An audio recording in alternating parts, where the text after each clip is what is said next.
Good morning, Grinders. Welcome to the DFS pregame show here on RotoGrinders. I'm Jordan Cooper, aka BlenderEd, Blender HD, if you want to follow me there on Twitter. And it's Mondays, so you know what we do on Mondays. It's Mondays with McCool. We bring in James McCool from PayDirt DFS, PayDirt_DFS on Twitter, the co-author with me with the Theory of Daily Fantasy Sports. It's a 15-hour audio DFS masterclass that you can find at theoryofdfs.com. I see you guys in the YouTube chat. Feel free to post questions. We'll be talking about stuff for about an hour. Strategy-wise, I got stuff planned. We'll be talking about game theory today. But I see you guys. Give me the thumbs up. Give me the thummy thumbs, thummy down, thummy up, thummy whatever, sideways if you want. Hit the subscribe button. Hit the notification bell. Hit everything. Hit everything on the screen if you want. I see you guys. Jerome Lewis, Daniel Hutchins, Quinn Williams, Real Life Pitcher, Card Fan, Superman, Brett Booth, Alex Hooper, Claude Lawrence in the chat, who took down, I think it was a three-way or maybe four-way split of, I think it was three-way, of the MMA, the big MMA contest on Saturday. 56,000, I believe, or something. I think it was a three-way tie up there. I saw him up there. I was like an eighth or so. I had a solo lineup in like eighth. I profited. It's weird, James, for me in stuff like MMA. I put 124 entries into that contest, $18, 22 and change, whatever. And I didn't have the winner. I didn't even have like a solo like fifth or sixth. But I still profited like 80% on the like 2,200 into 3,900.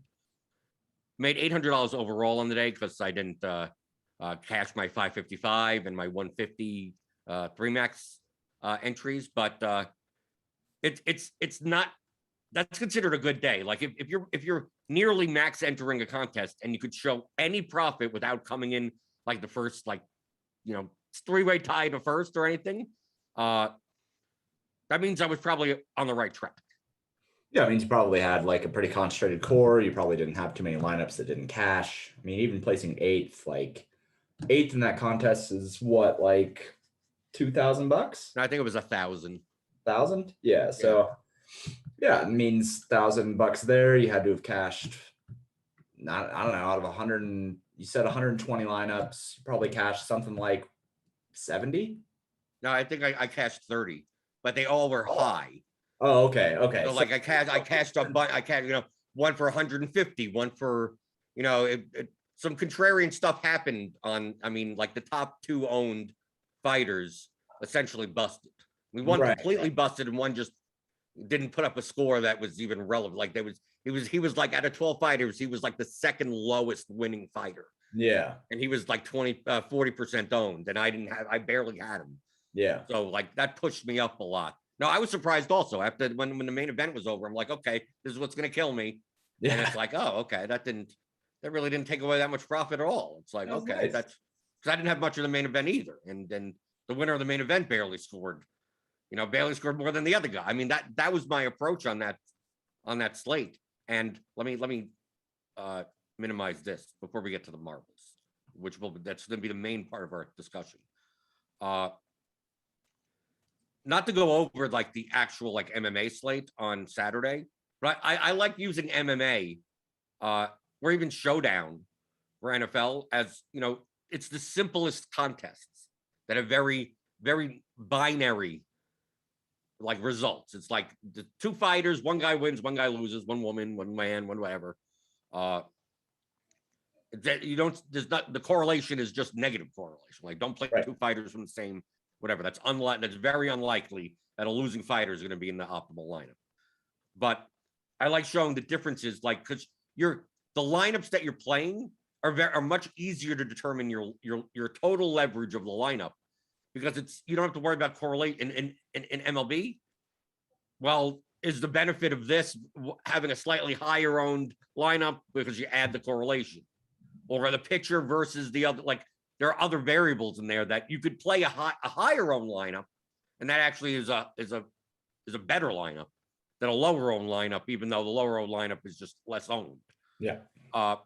But what I do, I think a very, very important exercise after the slate, and what I typically show on this show every morning with Results DB, is you're looking through and assessing your own play by the information gap, not by the results. The information gap meaning the ownership is the primary thing that you're projecting that you may not be getting accurate. Now, obviously, projections you could back test over a long period of time. And if you have some automated way of doing ownership projections, you do the same thing. But if you're weighing ownership on a slate to slate basis and you're trying to exploit the field, predicting what the field's going to do is very important. So what I added after last week is when the slate locks, I put in the actual ownership, and it just calculates like all of my rating, my Jordan rating or whatever is a formula based on all of these figures, but it's based on the average ownership of 3 different ownership sources. But now I put in the average ownership, the actual ownership, and go, well, if I had I known that this was the number, what would have the rating actually have been? Now, it shouldn't change that dramatically. Someone that is projected to be 35% owned is not going to end up being 10% owned. That's unlikely. But it's going to shift things enough where I could look and go, had I known this, I would have played more. Had I known that, I would have played less. So looking through this, I could see that, like, the difference between here. So I see, like, Austin Hubbard, we had average ownership as 20%. He came in 12. He was the lowest owned fighter on the slate. And like his rating here was 0.86. So I didn't have that. I had like 12% of him. Am I 124? But had I known that his rating would have been so high, like I would have probably had him in like 35% of my lineups. Yeah. Now it wouldn't have worked out. But I mean, look, I had tons of Trevin Jones, who's still rated 30% owned. Average ownership was 31. Now he failed. He lost. So I'm not going by like wins and losses. Luis Saldana lost, but his rating actually got better. He was projected 21%. He came in at 18. So instead of having 32% of him, I should have had 38% of him and would have killed more lineups, right? So We're not necessarily going by the results. And there are certain fighters that I would have had even less of. Like I take a look at Pichel. Like I may have had I think I had 12% of him when I should have had like 5 to none. Like I never have 0%. I always like my floor is like 5%.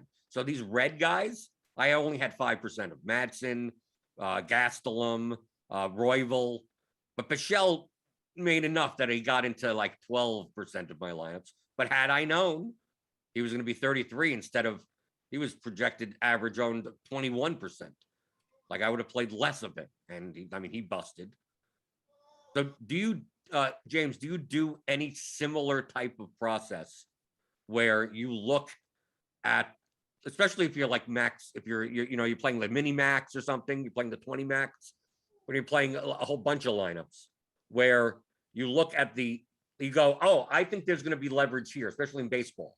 This pitcher is going to be X percent, is going to be 32% owned, and I'm going to play the 3% 3-man stack against him. And then he comes in at like 14% owned and go, oh, I didn't get as much leverage as I thought I was going to get there. Had I known, I wouldn't have played that type of stack. Do you do any type of process like that? Yeah, of course. I look at it a lot when it comes to the bats, not necessarily the pitchers. I think that pitcher ownership, especially in MLB at this point, it gets really, really concentrated. So when you're looking at, well, I thought that DeGrom was going to be, well, DeGrom's a bad example. He's always 7%. But I thought that Adam Wainwright or something like that last night should have been like 38% owned or something. And he came in like 50% owned. Things like that. It's more contextual for me for pitchers at this point because you have 4 to 6 pitchers that have any ownership period, considering like 20% or more ownership, 15% or more. And then you have a whole bunch of guys that just like, they don't have any ownership. So most of the time for pitchers, I'm trying to look and see who is the highest owned, who's the second highest owned, who are the top 3 owned, and then try to determine off that. But with bats, I do look back and I say, well, I had the Boston Red Sox projected for 130% aggregate ownership, but they came in at 175% aggregate ownership. And it's like, I had 20% of my stacks were Boston Red Sox stacks because I still thought they were appropriately valued. But at 175% aggregate ownership, I should have had like 5%, or I should have had like 8% or something like that, because it's so much higher than where I actually needed to be. And Right, like yesterday, James, like on that slate, the main slate yesterday on Sunday, like the Blue Jays were projected to be the highest owned team. Yeah. And they came in even higher than that. Yeah. So I had the Blue Jays on DraftKings, I had them at 104% aggregate ownership. And then on FanDuel, I had them at 150. And they were, I mean, like add 15% to both of those, right? Like they were really, really high yesterday. But that being said, on DraftKings at 104% aggregate ownership, they had a 14% leverage score. They were negative 32 on FanDuel, like they were a straight up fade on FanDuel, but they were still a good play on DraftKings. They had a 43% chance to have 8 or more runs in that spot. So they were still a good spot. But if you take them up that 50%, like all of a sudden now, yeah, they still are projected really, really well, but do I really want to have that much ownership to a team that's that heavily negative leverage? I guess I can if I want to fade my best pitcher projections. Like Adam Wainwright projected to be the highest owned DK pitcher, but he was also projected to be the highest scoring by 7 points in my model. So do I fade him to get the Blue Jays if I know they're going to be 160% aggregate? I don't know. Things like that. It's really hard in baseball, especially because in MMA, right? Like you have one fighter, right? It's just like the dude against the other dude, or the dudette against the other dudette. Right. You're not considering, like, when you say aggregate on a baseball team, like there are ways to make Blue Jay stacks that aren't just taking, like if you would have played like Gurriel or something, like you and Smith, the bottom of the lineup. Yeah, you don't play Vlad in your stack. Like there's a way, like the aggregate is just kind of like the average you can even take. Yeah. It's just a guideline. There are still ways to play chalk teams in a way that's not as owned by playing the worst hitters. Right. But that number doesn't take that into account. And then, and also doing that, you murder your median projections.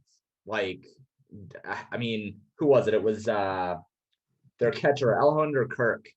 Like, you can take Kirk and like Gurriel and I don't know, I did Bo Bichette or something like that. Whoever is like that 6, 7, 8, 9 hitters, you can do that. But then you're going to miss out on the projection of Vlad Guerrero that's at like 14. You're going to miss out on Marcus Semien, who's sitting there at like 13. You're giving up 14, 15 points in median projection. And then at that point, like, you might as well just play the Reds, who project better than what you just put together as a Blue Jay stack, but are infinitely less owned. So that's where it gets harder, is you are looking at, you can't just look at the aggregate and say, oh, well, I can't play the Blue Jays because they're going to be 150% aggregate. In the same way that you can look at, well, I'm not going to play, who was it? Pischel yesterday was one of the worst rated. Yeah. You can't just look at it and say, feel free. It's not like I know the fighters that well either. So no, like, yeah, I don't know any of them. But you can't just look at it and say that it's that simple. I mean, the combinatorics of it are magnitudes higher of difficulty in terms of actually determining the leverage that you're putting together on baseball, which is why a lot of the time it gets to be like contextual. I mean, when you and I talk a lot in Theory DFS about the intuitive model that we have in our heads, it comes down to eventually, after you've played so many slates of MLB and after you've played so many slates of these correlation-based sports, you kind of look at it and you say, all right, well, contextually, intuitively, I know that Adam Wainwright with Steven Matz and the Blue Jays is going to be a really popular stack. So like, I'm probably going to avoid that. I know that Adam Wainwright, Steven Matz, and X pitcher 3 are going to be like the top 3 owned pitchers. So I should probably look to not combine them with really high owned players. Like, you can do it kind of You don't have to be super mathematically based. I mean, this sheet, which by the way, Jordan, beautiful, beautiful Excel sheet. This looks very clean. I'm proud of you. It looks very clean, other than the fact that it's all manually entered. Right. Not all. I mean, obviously, just like the win odds. Like I have the formulas set up to convert stuff to whatever. But I'm manually going to RotoGrinders projections and putting in the 28%, 33, 30, 38. But they don't change that. I mean, if I update that once a day, it's not gonna. Right. Right. But the odds and everything, I've tried to scrape from best fight odds, but I don't know. I can't do it. Right. To get it here, I don't know. I'll set that up for you. Anyway, point is, like, you can take this kind of stuff, and it's just like when you put together MLB lineups, there is a way to do it super mathematically. And then if you're playing like MME, I think if you have 150 lineups, you have to have that like mathematical approach. I do think that you need to be able to understand that there are certain ways that you can go about getting the Blue Jays with Adam Wainwright, with Steven Matz, while also still developing leverage with it.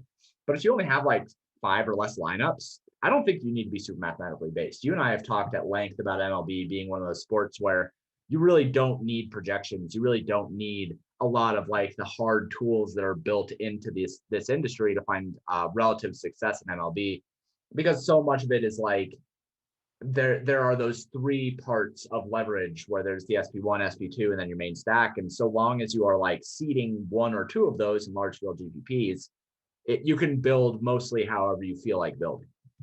Right. And the reason, like, people look at this MMA sheet as if it's a model, but it's not. This is a way for me to convert the odds versus we'll get into exploiting versus balanced in a second. This is my cheat sheet on how to exploit the field. So, for instance, while Gastelum and Royval and Madsen are very lowly rated because they're way over-owned for their likelihood of putting up 100+ points, I could still make lineups with them that equal like 6 fighters. If I make the average 1, that means a lineup that has a total rating of 6 is like I would consider to be a neutral 0 EV lineup, right? That's what I would based on Y methodology. So anything over 6 is positive expected value. Can I make lineups even with Gastelum at 0.59? Can I get, like, if he's 0.59, that means I need 5.41 from 5 different fighters in order to get me up to 6. Well, that means most likely in order to do that, I'm probably going to end up with William Knight in that lineup because he is the highest one. I'm probably end up with Brian Kelleher and Trevin Jones in that lineup, possibly Luis Salda. I'll have to use some of the higher leverage fighters in order to get up to that 6 in a Gastelum lineup in order to make it profitable. How many of those combinations exist? Maybe not that many. Maybe if I told a lineup HQ, give me 20 Gastelum lineups and have the minimum be 6, it will fart at me and say, nope, I can only give you 14. And you go, no, I want 20. And they'll say, nope, like, unless you don't mind going under 6, it's not going to be able to give me that. But I could still make lineups that have those fighters in it. And I could also make lineups that don't have like William Knight in it at 1.32 and go, can I make a lineup that's 6.4 total that doesn't have William Knight? Well, yeah, there is a combination that I could, but I'm most likely going to have Piarte, who's down here as an underdog 1.04, probably Nunez at 1.05 down here. It's probably going to have those fighters in it because that's the only way the salary works out that way. So this isn't predictive. There's no that's why to call it a model is it's not a model. It has nothing to do with modeling the outcomes of fights. It's a way for me to build lineups that have enough leverage to win a contest, and also most likely not to be duplicated as much because they're less owned. When James, in our course in theoryofdfs.com, our approach when doing this show and my methodology, just my strategy in general, is based around exploiting what other people do. So we talk in terms of like a pitcher is going to be over-owned play less of them, right? And play significantly less of them that you would have because of their ownership. Mhm. So what you're doing is you're building lineups, you're building exposures based on how the field is inefficient. But what we don't talk about much, we do mention it in the course. And if you want to go to the Theory of DFS podcast, the one that I do on Tuesdays, that's free. You can find it on iTunes. The episode that I just did with Nerdy Tenor, Daniel Hutchings in the chat, to me, I think is the best episode I've done. It's long. It's over 3 hours. And of course, Daniel talks a lot about his, he does like AI style, programming stuff that maybe the layperson, and I would say 99.9% of people are not going to be able to do. But the concepts that we talk about in that episode is exactly what all of this is. The difference is that what Nerdy Tenor is doing is fine. Like I talk about efficient ownership. Like that's how I view it in terms of how owned should, based on these projections, based on the range of outcomes, based on how they fit into lineups, how owned should this player be? How owned should this lineup be in general? So like just to compare it to MMA, you go, well, based on my thing here, like he's going to be 28% owned and he's under owned. But let's say I move that. Let's say I move that to 38, 48, just to get the average down. 58, 57, 56. Like let's say I get it closer to 1. Like they are 1. So what I'm saying is based on the odds that I have here, if his average ownership was 37%, that would be efficient. Right? So because I have it all set. So if it's 1, that's supposed to be like the efficient level. So that's what this is not this is a non-scientific method of doing so. This is not the way you did. This is a cheat sheet version, hack way to do it. But what I'm essentially saying when I make his rating 1.32, I'm basically saying his efficient ownership is 37%. That's what I'm, and how much lower owned than his efficient ownership is he? And the lower owned he is from that ownership, the more I want to play. Okay? So if his efficient ownership was 37% and I played 37% of him and he came in at 37%, James, what ends up happening? Well, I mean, he is now appropriately owned, and now the lineup that you built with him is going to be overowned. Well, if I was rating it at 1.32, I'm saying, let's say it was, I put him at efficient ownership. Mm-hmm. So let's say I was playing a 37% owned fighter at 37% exposure in lineups that basically in 37, like it's in my lineup equals 6 now of my, like basically. Yeah. So what ends up happening if I do that? If my lineup rating equals 6, and then after looking at actual ownership, it's 6, like the lineup is essentially neutral. Yeah. You just essentially has 0 EV. Yeah. Okay. So if you play efficient players at efficient ownership, what you're doing is trading rake at that point, right? So if your lineup is as owned, if you're playing it in the frequency that you're playing it, it would be equal. But the thing is, in DFS, James, the field isn't efficient. Right. So what Daniel talks about on that podcast is it's a balance strategy, very similar to how you would play poker. If you play a balanced strategy in an inefficient field, you guarantee yourself profit without even having to think about what the field is doing. So if I was able to get this rating to equal 1 for all these fighters, okay? So based on my model, what I believe efficient ownership is. So I had William Knight at 37%, And then I was playing my 124 lineups, and I played him in 37% of them.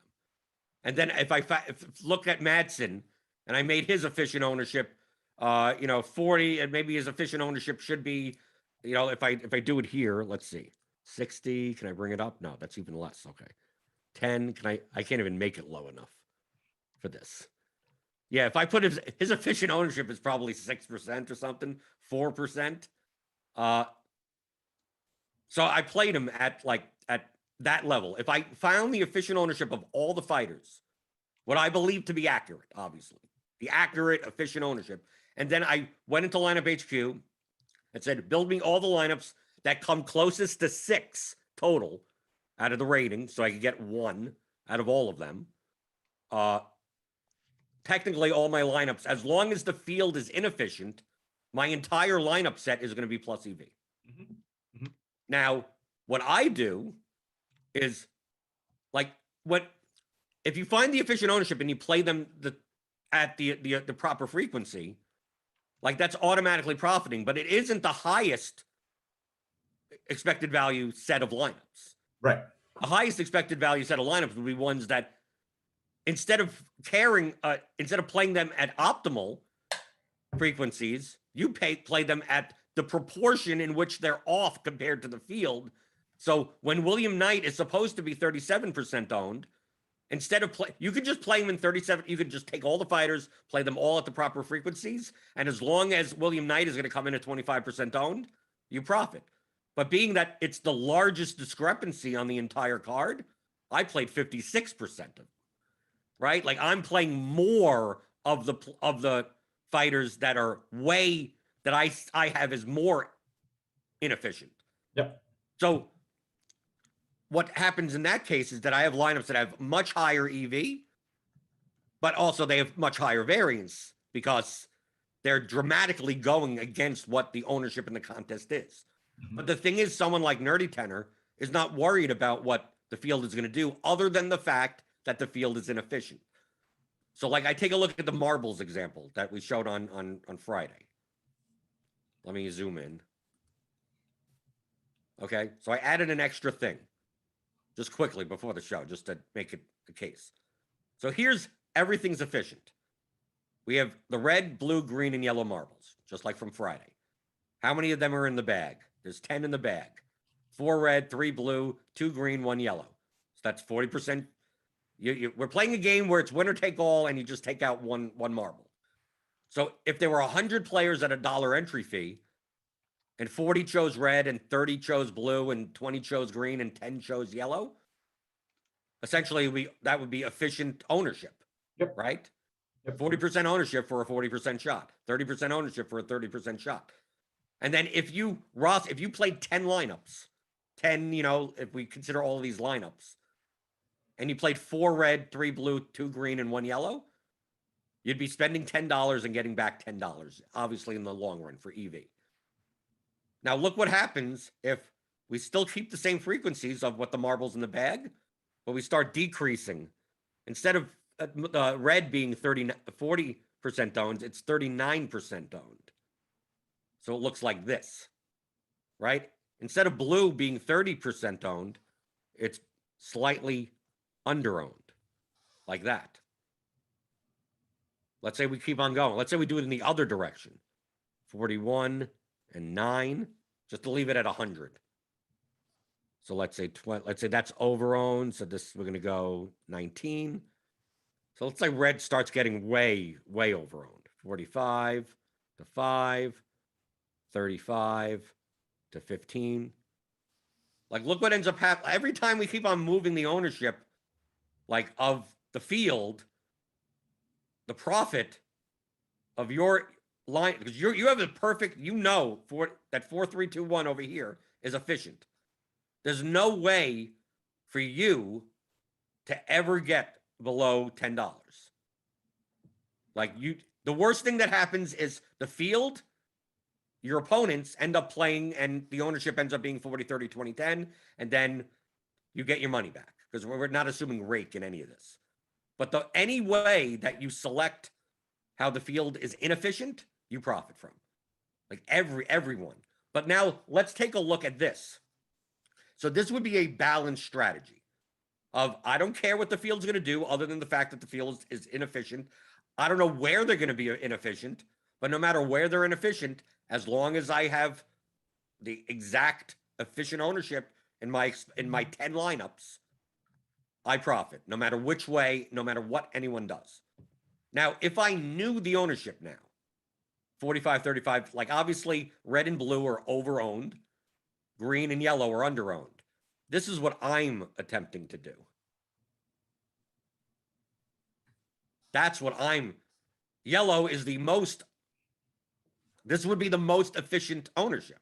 Don't you lie to people. You would never cross off players like that. No, of course not. But that would, if I knew this, but this is, you didn't get to my second part. This would be the optimal way to play. Exactly. It would be the highest variance way to play, but it would be the optimal way to play if I knew this exactly. But I don't know this. In DFS, you don't know it exactly. Right. So maybe, and also you have some type of bankroll management thing where, if you're wrong, 90% of the time you lose all of your lineups, right? You lose everything. So maybe I'm doing something more like, I'm playing something maybe more like my like that, right? Yeah. Right. This would be more. That looks maybe not even sick. Maybe I'm not even doing that. Maybe I'm doing the opposite. Maybe I'm doing something like that. Right. That looks like what you would build. The 6-3-1 or the 6-2-1-1 is what I would build. Right. But something like, so I have 10 lineups, 10 choices, and I'm going, I think yellow is going to be under-owned. I'm going to play more of them. I think green's going to be under-owned. I'm going to play more of them. Blue is going to be slightly over-owned, right? I'm going to play less of this. So like, this is what I'm doing. Look at my profit over time versus this $14.60. So I'm making $4.60 in EV. But if I just played balanced, I'd make 79 cents. Look how dramatic the difference is in exploitative strategy versus a balanced strategy. But the thing is, let's say I do this. So I'm going to predict this as the ownership. Now let's say I'm off 42 to 8. 40, let's see, 30, let's say I'm going to go down to 31, 19. Okay, this is still, let's say I'm off by the other direction. They're slightly under, they come in the different way. Let's see, 30, 41. I just want to make it add up to 100 so it's easier to see. 40, where am I going? Yeah, something like this. Like, let's say it comes in this way. Let's say it comes in that actually what I expected to be the highest over-owned actually comes in under-owned. Like, look at what ends up happening if I'm off on ownership. Obviously, we could play this out. I could make this, and I could make that, right? But if I'm off and I'm playing too much of what ends up being yellow, I thought would be 5, ends up coming in at, 9. Green, which I thought would be higher, comes in, something like this. 40. Maybe I profit a little in this scenario. But if I'm the more off I am, the more likely I am to lose money on the slate. Right? Right. If I set it like this, like, look, I'm losing money. But look what happens if I just do 4, 3, 2, 1. I make a penny. Like, there's no way, as long as the actual frequency is 4, 3, 2, 1 over here, 40, 30, 20, as long as I play the efficient ownership and my exposure of like, there's no way for me to be negative. Obviously in DFS, there is a way because you're going to pay 15% rake. So you have to be somewhat not efficient in order to beat that. But this shows the difference of, like, if you played it at efficient ownership and everything, and the market was efficient, there's no way to be exploited. So this is very similar in poker. There are situations in poker. Let's say you figure out blind versus blind and hold'em that if you raise every single time, like if you raise X amount of time, there's no way for your opponent to exploit. that, you know, you don't even have to look at your cards. You go, if I raise 70% of the time here, no matter what my cards are, there's no way for me after, you know, obviously a million times for me to lose money. No matter what my opponent has and no matter what my opponent does. The big blind will fold X amount of times. And as long as I raise X amount of times, there's no action that he can make or she can make that could exploit me. Like that's GTO. That's game theory optimal balanced strategy. You can make more money by, if let's say I take a look at the big blind and it's a live poker game. I take a look at the big blind. I knew he just looked at his cards, and now he put. I noticed that whenever his cards are sloppy, that means he doesn't like it's one of those someone that's in the big blind that looked at his hand knowing that he's not going to play a hand. Like I could tell just from his body language. I've been playing long enough, you know, ordering something from the attendant or something. Like now I'm sitting there going, yes, I should be raising 70% of the time in general. But like on this specific time, I see that I should be raising 100%. Like I'm going to exploit information that I know now. If I see someone at a poker game and I notice that they call too much out of the big blind and when they call, it's a certain range of hands. And I look down and I see 5-2. Like, yes, if I raise 70% of the time, I'm going to be profitable. There's no way to exploit me. But in this specific instance, against this specific opponent, like I've identified one of those unprofitable times. It would make much more sense, and I would make more money by taking away the unprofitable times if I could identify them.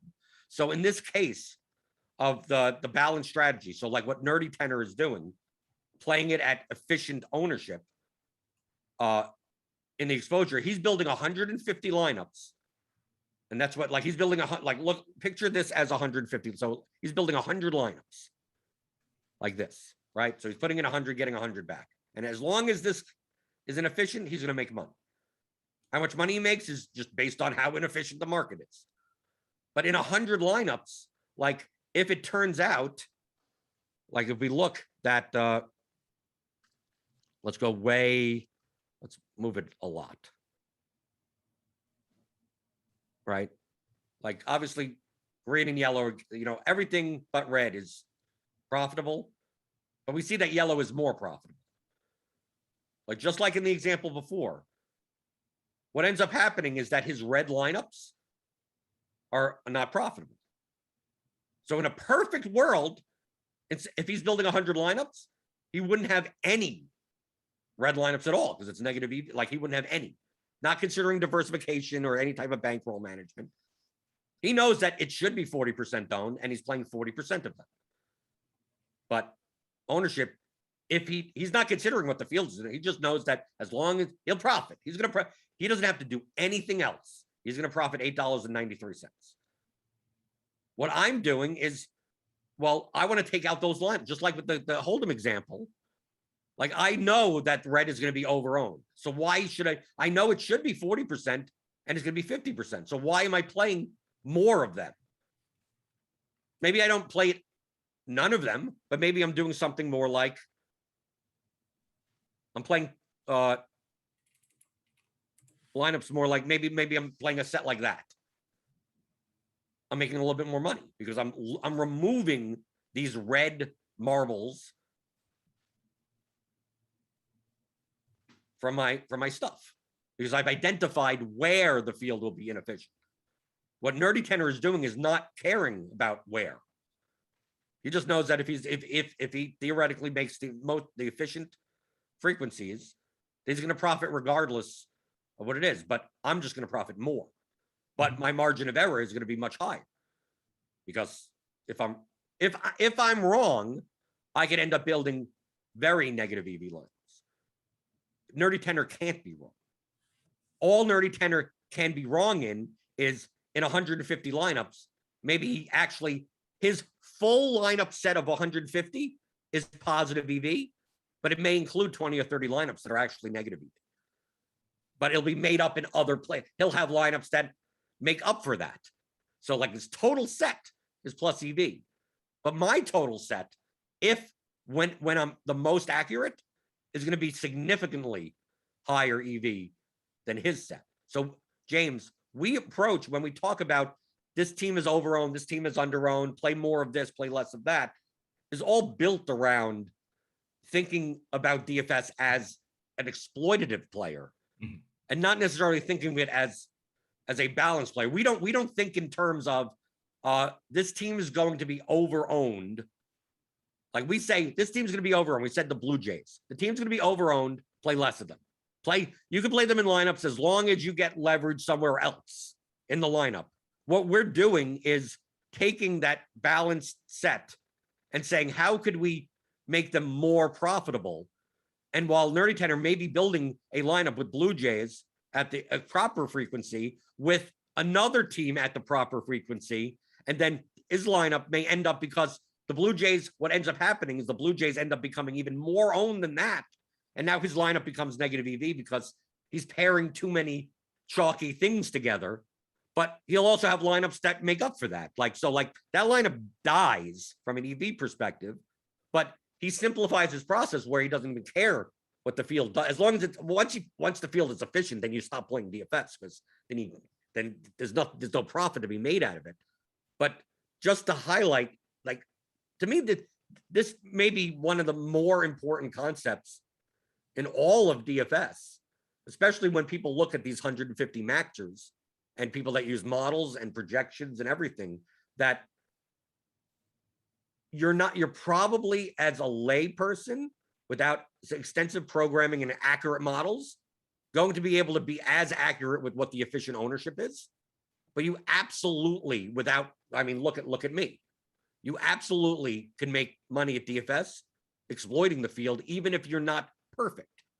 Like I said, in the example that I gave, where I was playing, 4, 1, 2, 3, 4 in this instance, right? Like, I could be off and make more money. Now, if I'm significantly off, now I'm losing money. But like, once I identify, like, oh, the Blue Jays are going to be overowned. Like, if I just chose not to play any Blue Jays, I would have all my lineups be plus EV, as long as the Blue Jays end up being overowned. If the Blue Jays actually end up being underowned, well, then I'm screwed. And if the Blue Jays end up being overowned, but not as overowned as I think they are, I'm still small. I still am profitable. So I don't have to necessarily know the exact efficient ownership, because I'm not playing. That's not how I'm coming up with my lineups. I'm coming up directionally of who, based on what I'm seeing, who should be overowned, who should be underowned, playing more or less of them. Have you ever attempted to build something that you could come up with? What would be the efficient ownership based on your projections for a specific contest? I've thought about it. I haven't actually dived into it. What I usually say is, in my models, I have the percentage time in my simulations that a team will score 8 or more runs, and I have a percentage time that they end up being the top scoring overall stack. So what I usually tell people is, if you want something like that, go off how often they're the top overall stack, because you can break your ownerships of teams up into something like that. I mean, yesterday, the Blue Jays, they had a 23.6% chance to be the top overall scoring stack.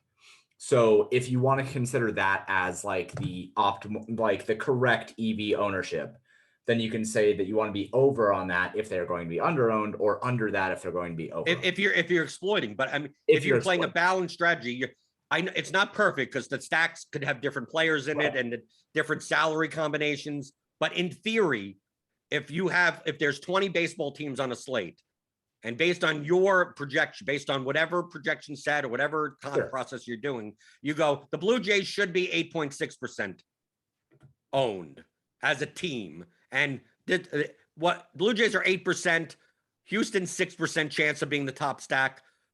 This other team is 4%. Like, if you took that percentages and you just said, I went into lineup HQ into the stacks and say, give me 8% of this, give me the exact amount like that, like then if that obviously because players, it's not just the stack, like because you can have a 1% on guy in a Blue Jay stack event. I mean, like this isn't perfect, but the concept is what you're saying is that if you just played the frequency of the teams based on the frequency that they'll be the top stack, like that would be a non-exploitable strategy, assuming that it holds. I mean, there's so many more variables than that, but conceptually, like if you just did that, you'd probably be better off than if you're really bad at projecting ownership. Yeah, absolutely. Yeah, I think so. Because I mean, that's what Nerdy Tenor does. Like he doesn't have to care about the ownership of the field. He just cares about playing as much of teams as he thinks are going to be optimal. Right. I mean, that's all he's doing. You and me have it harder. You and me have it way harder because we have. No, I think we have it easier. Oh, no. I mean, I think we have it harder because all he has to do, and like I am just simplifying the hell out of this, but all he has to do is make a model that's right most of the time, and then just follow that model. We have to have a model. I guess I should say me. I have it harder because I have to make a model that is right most of the time, as well as try to figure out what the field is doing so that I can say, well, my model says this, I'm going to be over or under based on what they are doing. He doesn't have to care about what they are doing. So I have that extra step of having. No, hold on. He does have to care what they are doing. He just doesn't have to care where they're doing it. Sure. Yeah. But they are doing, meaning the field still has to be inefficient because if it's not, then there's no way to profit off of it. Right. But we know that the field is inefficient because predicting the future is inefficient. Right. So he doesn't have to do that. He doesn't have to care what they're doing. Yeah, right? But what makes up in ease or hardness or whatever you want to call it, difficulty, is that I'm able to weed out lineups that I know are negative EV. I mean, just like, and play lineups that are higher EV. Right. He's more likely to be accurate on. If I just play these 150 lineups and just over time, I'm gonna grind out. I'm just gonna grind out the inefficiencies from the market, regardless of where they are. So what I'm not saying one is better and one is not better. It's just I think it's maybe it's just the background that I come from. I find it much easier to be accurate with how to exploit the field than be accurate on the projections, than predicting the future. Like in predicting the future, I personally find that to be the hard part. Yeah, I agree with that. Like that's why I said, why am I building a projection model when I don't think I could beat the Cardis? I don't think I could beat yours. Right. So like what good am I going to be able to find from trying to more accurately predict the future of how players will perform? But just like in poker, I never played game theory optimal in poker when I played professionally. I played completely exploitive strategies. I mean, I tried to play against the weakest players, find their betting patterns, and their frequencies were typically ridiculously off. I mean, ridiculously off. There were certain cases where a person would make a certain bet of a certain size on a certain board on a, whatever, and I go, I'm looking at like the second best hand possible, and I fold it because like their frequency is like they do not bet this without the ace high flush here. Like there's no possible way. If this is the 1 out of a million, like based on everything that I've seen, this person is not capable of making this bluff right here. It's impossible. Nor does he think he has a weaker flush or something like that. Like, but that's exploitative. And in a balance strategy, you probably just, I'm getting 4 to 1 on a call and call as long as if I call 80% of the time, I profit. It's like, right. No, I studied the player that I'm against. So like I could weed out the times where I shouldn't be losing money and then making more money on the times that if I just played everything optimally, I'd squeeze out some money, but not to the extent of like, I'm going to raise here because based on everything I've seen, there's no possible way he could have this range of hands based on everything that I've seen. Unless he's all of a sudden in the past 2 hours, read like 4 books to say how profitable this would there are player archetypes at a poker table. Right. Just like, you could tell from what hands he raises with, what positions he like you could tell, you go, this is the archetype of a player that can't make a check raise bluff on the turn, with a drawing hand. Like there's just like a more skillful player would, or a more aggressive player. But this particular type of player, like, would not make this. The hand range that he has to beat my one pair hand, and I fold. And then there are other ones where, like, oh, this guy bluffs way too often with draws, and I'm like, okay, in this case, 30-40% of the time he has nothing here, and now I could adjust to what I'm doing, but. Playing balance means you're not even looking at the play. Like it's like you and the opponents, and like it doesn't even matter what the people are anymore. But one is not better than the other. Just I wanted to bring up, because we talked, I'd say 95% of what we talk about is based around exploiting the field. But we really don't talk about what happens if we just try to play like completely balanced and try to figure out that. But to your perspective, you think it's easier to figure that out.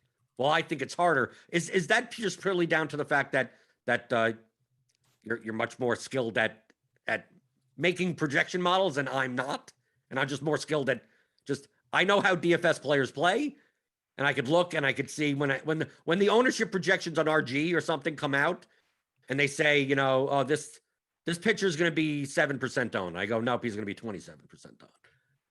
And I'm typically more right than the ownership projections are, because it's just like I've hand built lineups, and like there's no way that, like, in order to get these things, everyone's going to want to play this, and the only way to get that is by playing this pitcher. And maybe he's not going to be 7% owned, but I think he's going to be 27% owned, and he ends up coming in at 22% owned. But still, I was way more accurate saying 27 than the ownership projections at 7. So like I'm building lineups based on that. And you're more geared towards like, well, what are the range of outcomes of the actual players? And me, I don't really even, as long as I have some type of number that's accurate enough, like I coming the difference between 10.2 and 9.8 in a projection for a median, to me doesn't matter that much. But like, oh, a 10% difference in median projection for a player, to me, doesn't matter as much as a 10% difference in the ownership projection. No, and I totally agree with that. I 100% agree with that. The reason why I said it was more difficult is because when you are paying attention to both, there's more variables to pay attention to. That's why I say that it's more difficult. It's more difficult. I shouldn't have said, because like, if you think about it, me, you, and Nerdy Tenor kind of represent the 3 different sides of this, right? Like if I am in the middle of trying to do both, and Nerdy Tenor is over here on the left trying to do projections, and you're over here on the right trying to exploit the field, then I'm in the middle and caring about both. And it just makes my life. That's the hard, right? You're right. That's probably the hardest. That's the hard part, which is why I make the big bucks, right? Like, right?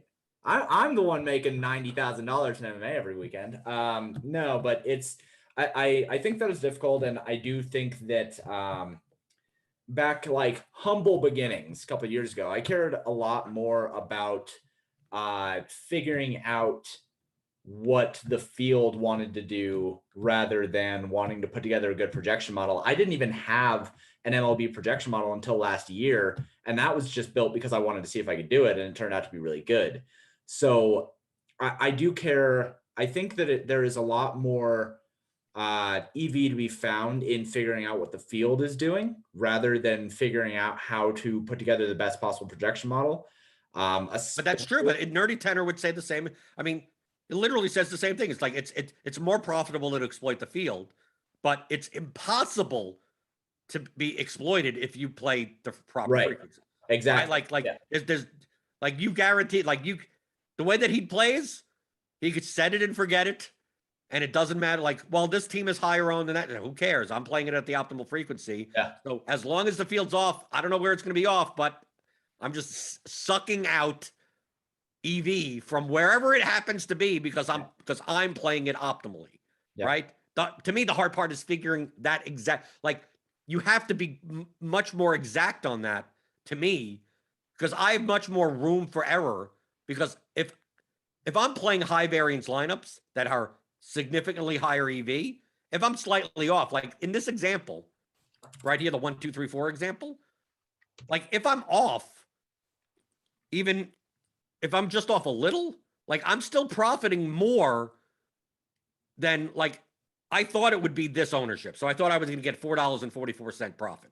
It turns out the ownership actually came in more like this, more like let's put 18 there, like 28, something more like that, right?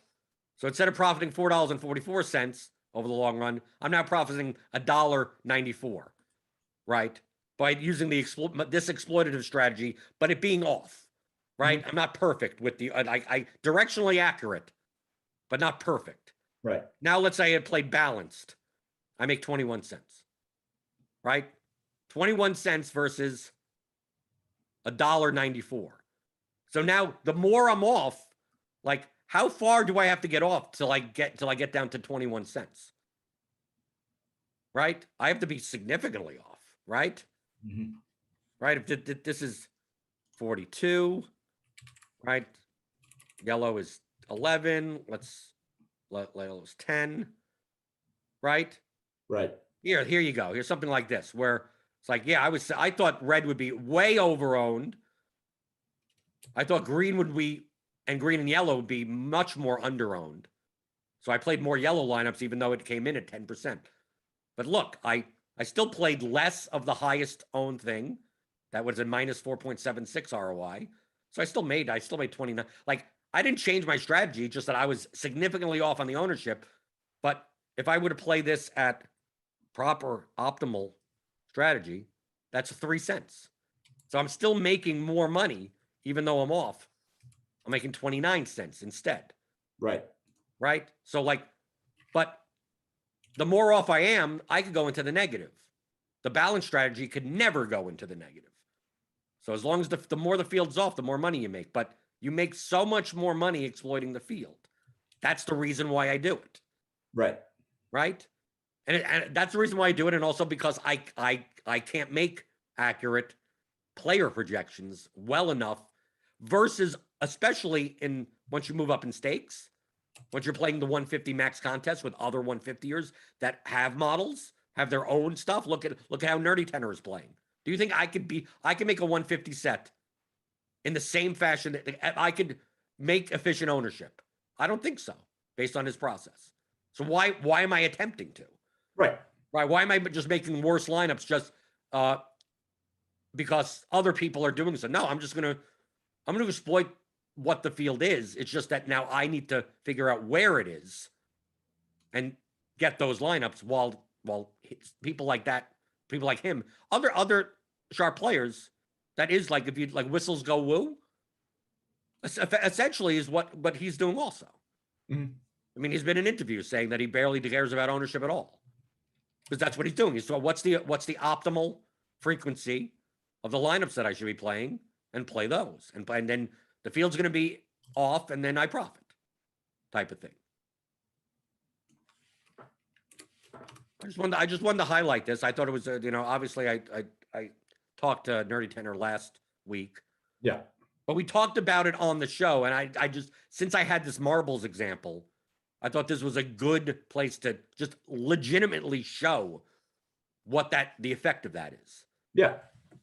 And you could have heard it and just go, I don't get what you mean by optimal frequencies and what is like. No, this is exactly like what is the proper ownership. I'm going to play it as many, I play 150 lineups with the proper frequency, and then let the field be inefficient and give me some money.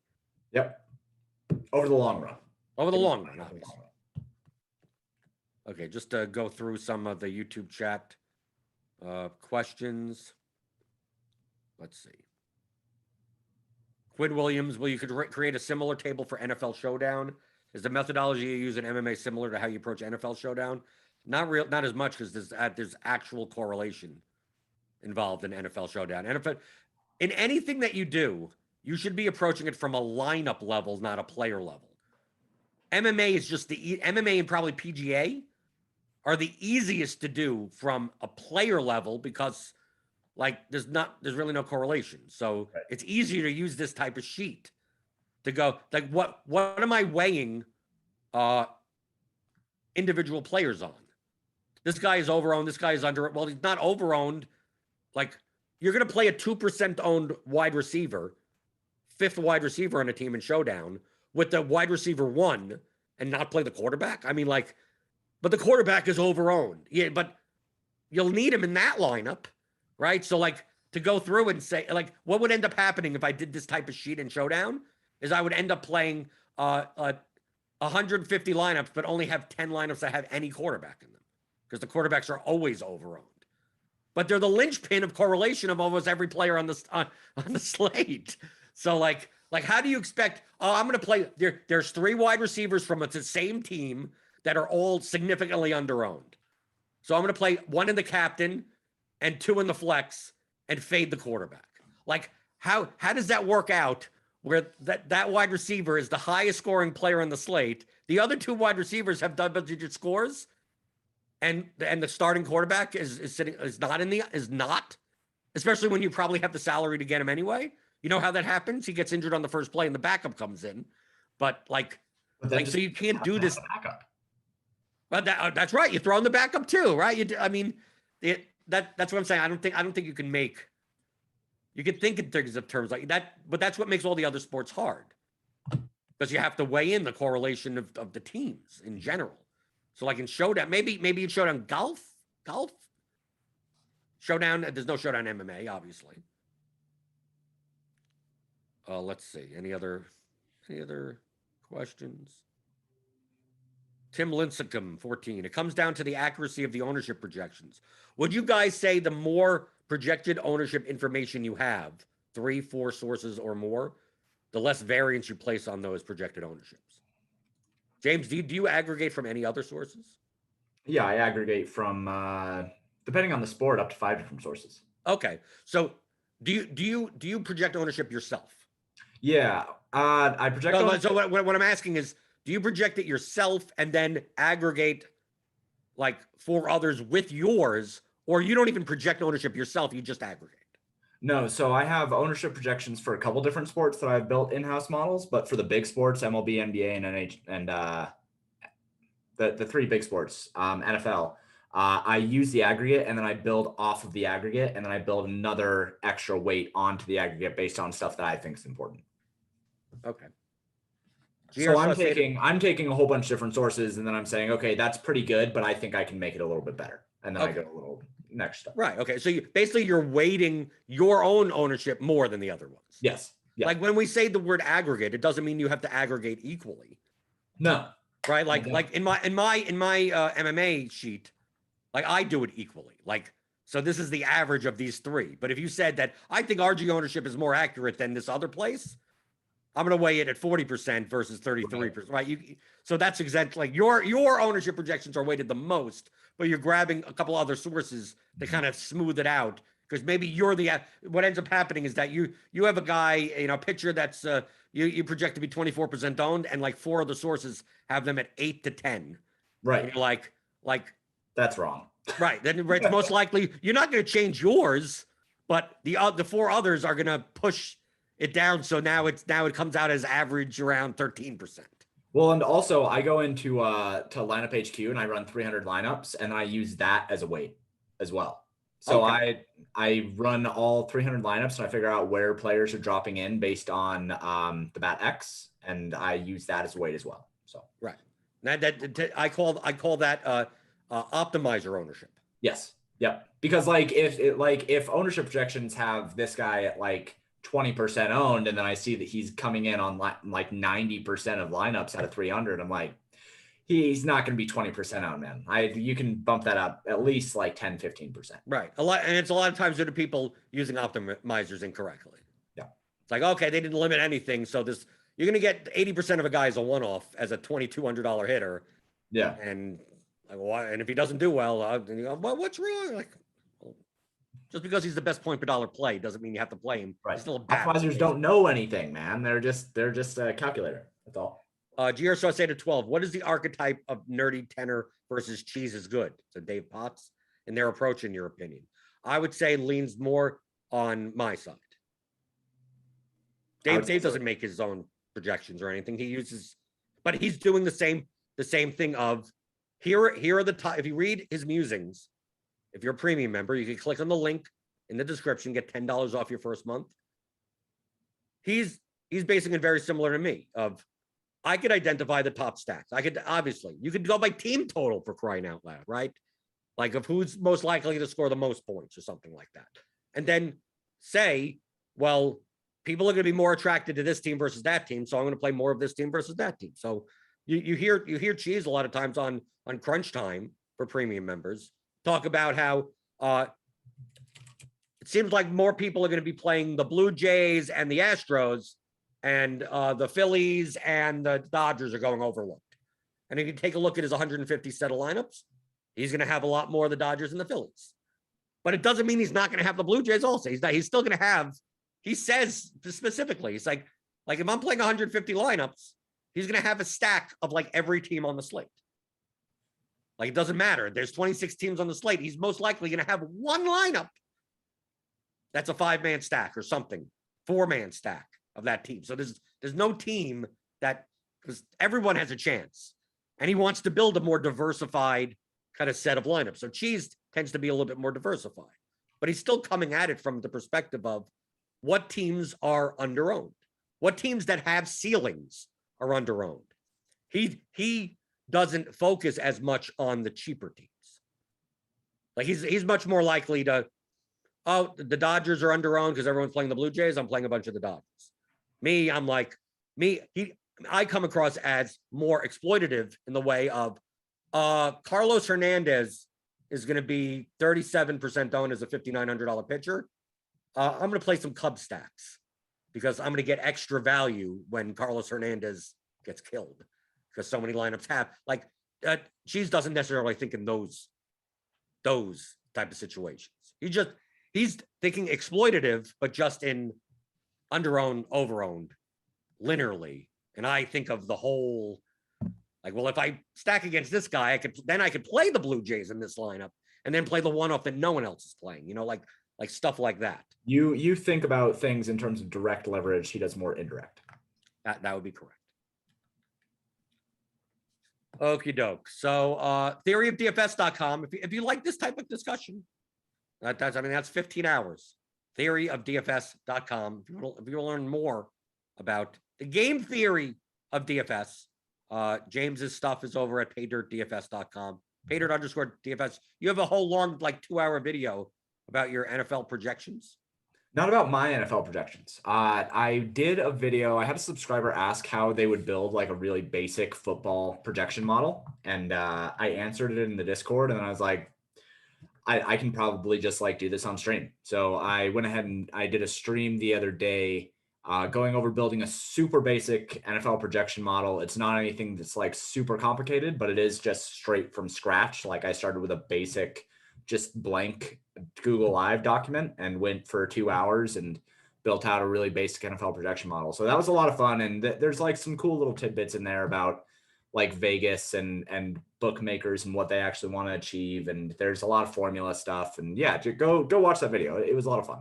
Right. It's on the YouTube channel. You can follow James Paydirt_DFS. You can follow me at BlenderHD. Hit the thumbs up button on your way out the door. Give me those thumbs up, thumbs down. There may be some people like, too much math in this conversation. Thumbs down. That's fine. I think the YouTube algorithm doesn't care if it's an up or a down. Hit the subscribe button. If you're new here, we got Grinders Live coming up later today for the 6-game MLB slate. So hit the notification bell to know when we go live. And I will see you guys tomorrow. We'll review the slate. We'll talk more about DFS strategy as we always do, Monday through Friday at 11 o'clock Eastern for the DFS pregame show on RotoGrinders.com.